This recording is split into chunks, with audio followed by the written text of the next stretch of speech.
Hey, Capt Logos here, preacher at large, teaching the word and inspiring 3 minutes at a time. Ever wanted to change your thinking? Yeah. Or your bad habits, or maybe even an addiction?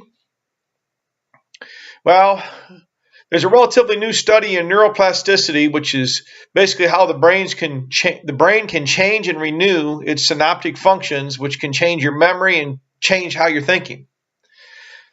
The study shows people changing the way they think by overriding memories, doing away with the negative things and thoughts and replace them with positive.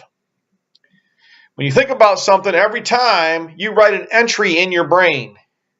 So the more you think about something, the more entries in your brain you're putting. So if you stop thinking about the bad stuff and focus on the good stuff, especially before bedtime, you can overwrite those thoughts that you don't want to think. And you can replace them with positive thoughts. The study also shows people with brain blockage, where there's actual part of their brain that has an issue and they can't make connections, overcoming that.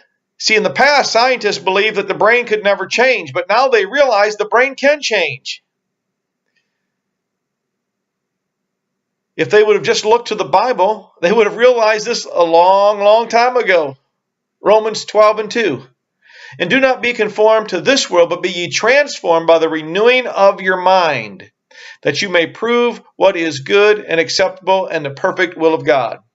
In Philippians 4:8 it says, finally, brethren, whatsoever things are true, whatsoever things are noble, whatsoever things are just, whatsoever things are pure, whatsoever things are lovely, whatsoever things are of good report, if there's any virtue, if there's anything praiseworthy, meditate, i.e. think, on these things.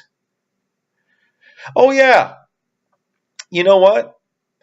You can't even sin unless you first think about it, then you dwell on it, then you act on it.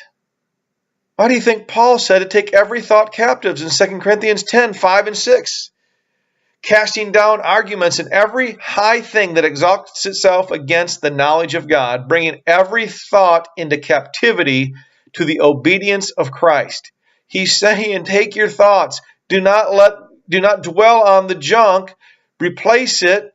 Focus on Christ and being ready. And so, man, if they just read the Word, science is always backed up by the Word. Change your thinking and your memory by what you were thinking about. Now, it's not a quick process, right? But it can, and you can.